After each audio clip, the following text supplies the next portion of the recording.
Hey everyone, I'm here in Bat Yam, and this is 4 months after the war and 4 months after the impact of these rockets.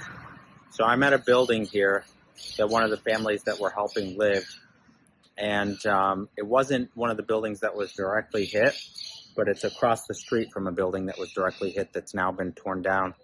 And I just wanted to show you what it looks like here. So 4 months after the war, there's still shrapnel around. If you look up here, you can see people haven't re-entered their homes. Many of the windows are still blown out. And I just want you all to understand what these families were doing. So this is a 5-story building. And so people with children, families, elderly, would have to go down 5 sets of stairs if you're on the top floor and come down to this shelter. And for many people during the war, this was happening multiple times a day, and oftentimes in the middle of the night with their small children. You can see the glass has been broken here.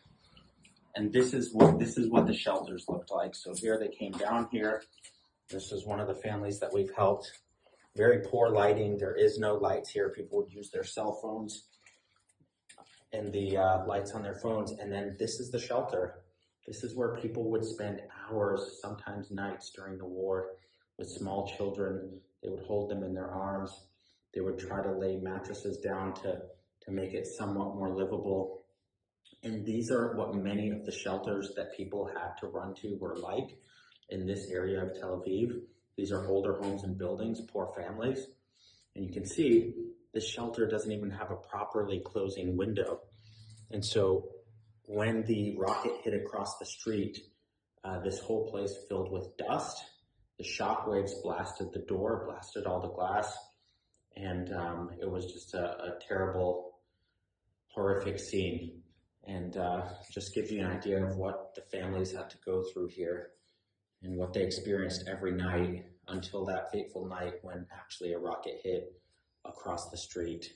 And it was filled with dust and confusion, and out on the streets there were people who were crying, who were confused, who were injured. So this just gives a small taste of what people went through. You can actually see some people have even left clothes in here 4 months later. This is not much changed. I'm back in that same building that one of the families we're helping was in. This just gives you an idea of the destruction. This is an apartment where the door got blasted completely off. It looks like they haven't really repaired in here yet. All the windows shattered. Keep in mind, this is not even a direct hit.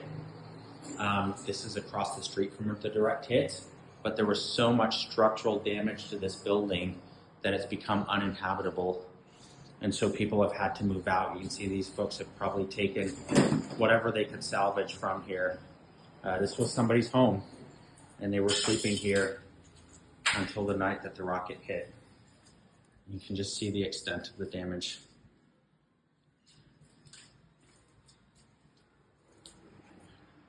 That's the power of the shockwave. Completely blew the door out for these folks.